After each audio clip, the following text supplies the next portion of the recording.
Сәлеметсізбе құрметті достарым, бұл мен Ерланмын. Бұл сабақта біз шығыс септік туралы сөйлесеміз. Всем привет, дорогие друзья, с вами я, Ерлан. И в этом сегодняшнем занятии, в продолжении темы о падежах, мы поговорим о шығыс септік. Шығыс септік дословно переводится как исходный падеж. Исходный падеж, если применять к русскому языку, отвечает на вопрос «откуда?», «от кого?», «от чего?». И в казахском языке он отвечает ровно на те же самые вопросы, а именно «кымнен», «от кого?», потому что «кым» — это для одушевленных, да? «Кым» — это кто, корень, «кымнен» — «от кого?». Второй вопрос «неден», «от чего?». Тут корень слова «не», мы знаем, что «не» употребляется для неодушевленных, да? «Что?». Неден, от чего. И третий вопрос кайдан. Кайдан переводится, как вы видите, откуда. Ну, здесь корень слова кайда, где, да? Кайдан, откуда. Итак, три вопроса. Кымнен, от кого? Неден, от чего? И третий вопрос кайдан, откуда.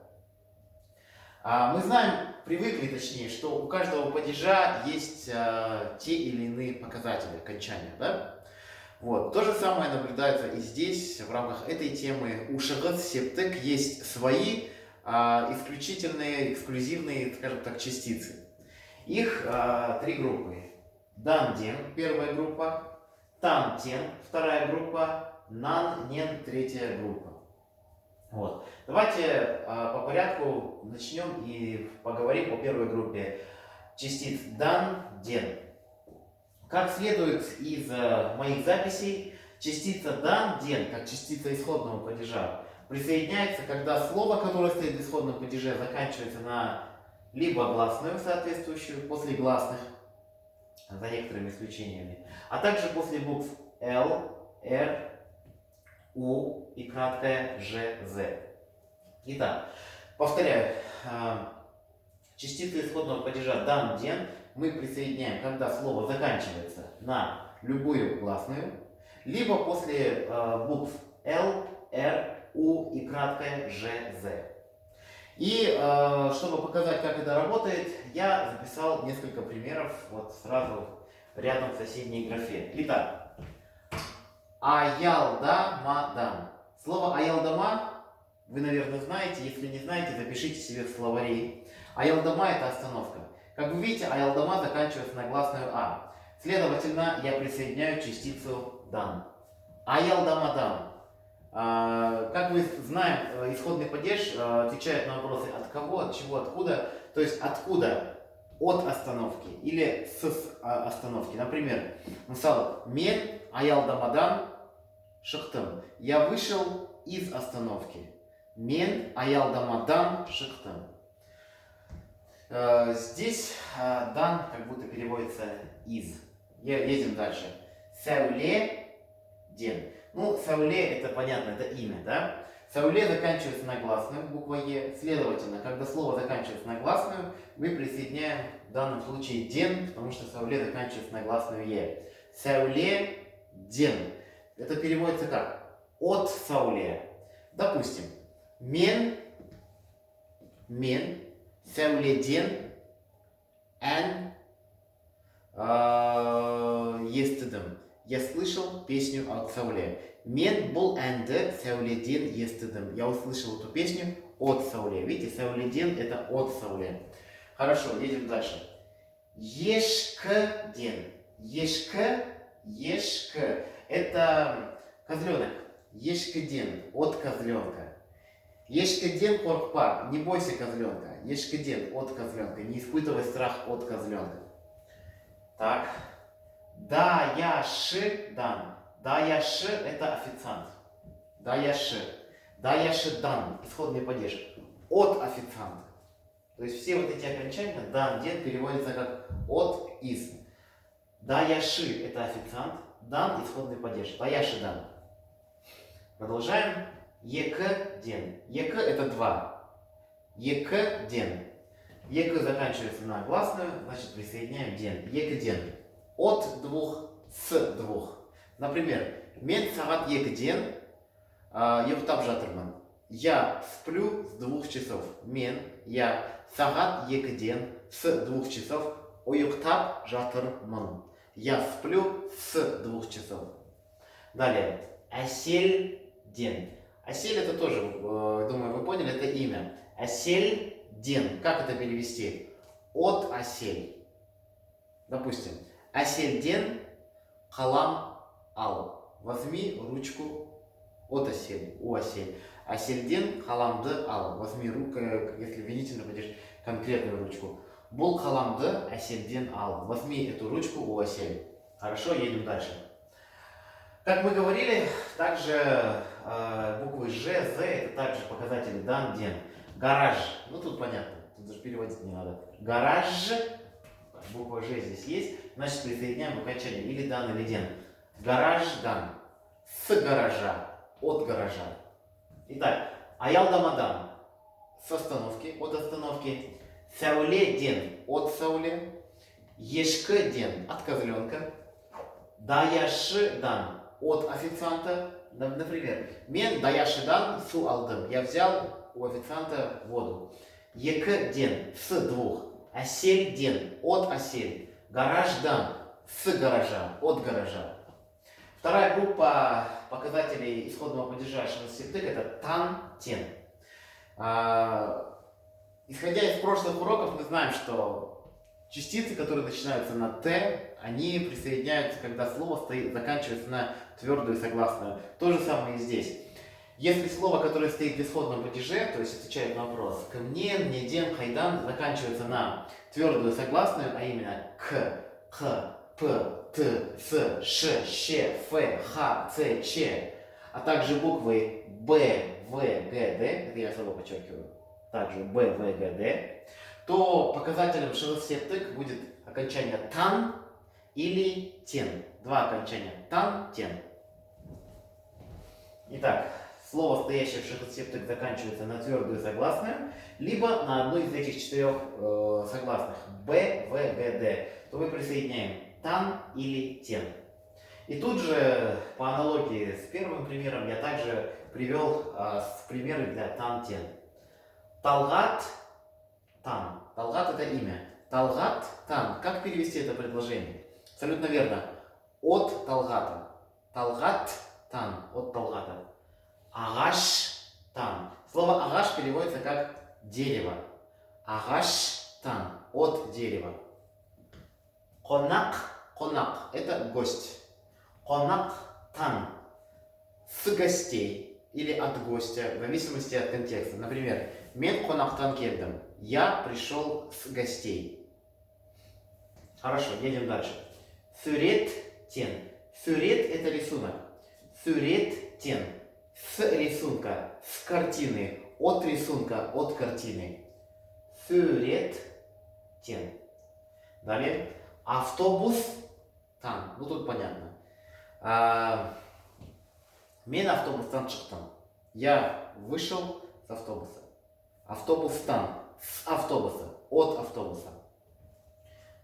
Картоптан. От картошки. Или из картошки. Из картошки. Например, менің анам картоптан тағам жасап жүр. Моя мама готовит еду из картофеля. Менің анам картоптан тағам жасап жүр. Или жасап тур. В зависимости, не знаю, сейчас готовит или вообще готовит. Так, и последняя, третья группа показателей шестисептык это нан, нен. Здесь обратите внимание, слушайте меня очень внимательно. Итак, мы присоединяем нан, нен, когда слово, которое стоит в шестисептык в исходном падеже, заканчивается на сонорные м, н или н. Повторяю, м, н или н. А также оно, вот этот нан, нен присоединяется, когда слово стоит, имеет при себе притяжательные аффиксы третьего лица. Мы с вами проходили притяжательные аффиксы. Например, моя машина. Менің көлігім. Твоя машина. Сенің көлігің. Его машина. Оның көлігі. Видите, вот показатель третьего лица. Или, например, так. Мама. Менің анам. Моя мама. Твоя мама. Сенің анан. Его мама. Онын, она с. Показатель третьего лица притяжательного. Сы. Так вот, когда слово, стоящее в исходном падеже, то есть отвечает на вопросы от кого, от чего, откуда, имеет, заканчивается на сы, с, то есть заканчивается на притяжательной формой третьего лица, то мы присоединяем на не. Чтобы показать это на примерах, чтобы вы поняли это, я записал несколько примеров, чтобы вы все это поняли. Итак, начнем последовательно вот с этого верхнего ряда. Арман – это имя. Арман – нам. Арман – нам. От Армана. Арман – нам. Буны Арманнан естедім. Я слышал это от Армана. Буны Арманнан естедім. Я слышал это от Армана. Дальше.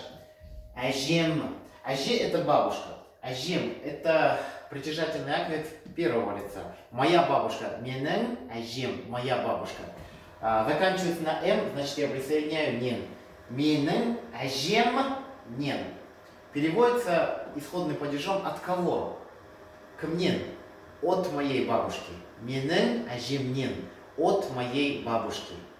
Допустим, я иду от своей бабушки. Мен, я. Ажем нен. От своей бабушки кележатырмын. Мен ажемнен кележатырмын. Я иду от своей бабушки. Мен ажемнен кележатырмын. Следующий пример. Сексен нен. Сексен это цифра. Сексен это 80. Сексен нен. От 80. Допустим, мен сексен нен футбол ойнап жатырмын. Я играю в футбол с 80 лет. Вот. Дальше. Мугалем нен. Мугалем, вы знаете, это учитель. Итак, заканчивает на м, значит я присоединил нен. Мугалем нен. От учителя. Вот. Допустим, мен мугалем нен көп ақпарат алдым. Я получил от учителя много новостей. Мен мугалем нен көп ақпарат алдым. Я получил от своего учителя много новостей. И вот теперь попрактикуемся вот с этими, с притяжательными аффиксами третьего лица. Сы, с, п, Итак. Коль – это озеро. Вот она, Коль. Допустим, его озеро. Как мы скажем, его озеро? Оның көлі. Это означает его озеро. Смотрите, Коль – это озеро, это показатель, притяжательный аффикс третьего лица, его озеро. Так вот, в этом случае, когда слово заканчивается на притяжательный аффикс третьего лица, мы и присоединяем на или нен. Көлінен. Оның көлінен. От его озера. Біз оның көлінен келе жатырмыз. Мы идем с его озера. Қайдан? Вопрос. Қайдан? Откуда? Значит, исходный падеж. Көлінен. Дальше. Бастық – это начальник. Как сказать ее начальник? Оның бастығы. Здесь «қ» смягчается на «г». Оның бастығы. Вот он, показатель третьего лица. Следовательно, раз есть показатель третьего лица, мы присоединяем исходный падеж. На или нен. Здесь мы присоединяем на, потому что бастығы заканчивается на твердый «ы». Оның бастығы нам. От его начальника. Оның бастығы нам. От его начальника.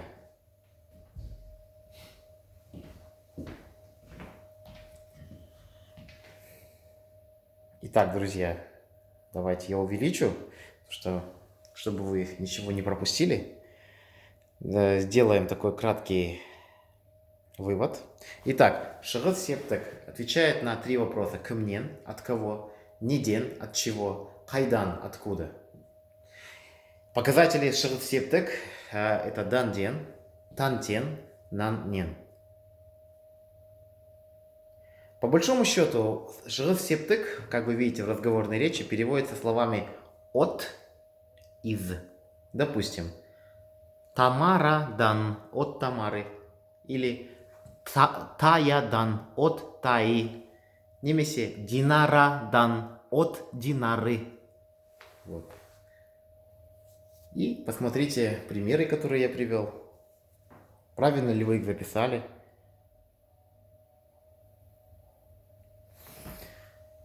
И, друзья, В качестве практики я здесь привел небольшие предложения. Я думаю, они будут вам интересны. Итак, мухит теңізден үлкен рек. Мухит – это океан. Новое слово. Запишите все словарь. Мухит. Мухит – океан. Мухит. Теңіз. Теңіз – это море. Новое слово запишите себе. Мухит. Теңізден. Видите исходный падеж? Үлкен рек. Үлкен – это большой. Вот этот рек – это показатель степени сравнения. Мы поговорим об этом в следующих уроках. Но данное предложение переводится мухит теңізден үлкен рек. Океан больше моря. То есть, когда вы сравниваете, вы используете широсептек. Вот. Допустим, Айша красивее Мадины. Айша Мадинадан әдемірек. Айша Мадинадан әдемірек. Айша красивее Мадины. Второе предложение. Мугалимнен сура. Мугалим учитель. Мугалимнен от учителя сурау. Глагол сурау переводится как спрашивать. Мугалимнен сура. Спроси дословно от учителя. Но, естественно, мы так не говорим. Смысл данного предложения спроси у учителя. Мугалимнен сура. Спроси у учителя. Но обратите внимание, в казахском языке, когда мы говорим спроси у учителя, спроси у брата, спроси у друга, используется форма широсептек. Только широсептек. Допустим, спроси у отца, у твоего отца. Акеннен сура. Спроси у отца. Спроси у его отца. Акесынен сура. Спроси у его отца. Видали? Вот. Далее. Бөлмеден шық. Бөлме – это комната. Исходный падеж бөлмеден. Откуда? С комнаты. Глагол шығу означает выходить, но это повелительное наклонение на ты. Выходи из комнаты. Ты. Бөлмеден шық. Выйди из комнаты. Бөлмеден шық. Выходи из комнаты. Дальше. Айгүл аружаннан екі жас кіші. Здесь идет опять о сравнениях, что данное предложение переводится как Айгуль младше Аружан на 2 года. Айгуль. Аружан – это имя, основа. Аружан нан. Вот он исходный падеж. Шалосептек. Айгуль Аружан нан екі жас 2 года кіші младше. То есть Айгуль младше Аружан на 2 года. Айгуль Аружаннан екі жас кіші. Айгуль младше Аружан на 2 года. Давайте снова увеличу. Смотрите все эти предложения. В частности, мухит теңізден үлкен рек. Мұғалімнен сұра. Бөлмеден шық. Айгүл Аружаннан екі жас кіші.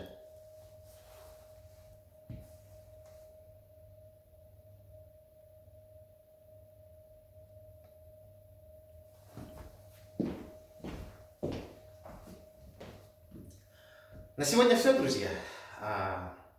Думаю, что было максимально интересно, а самое главное понятно.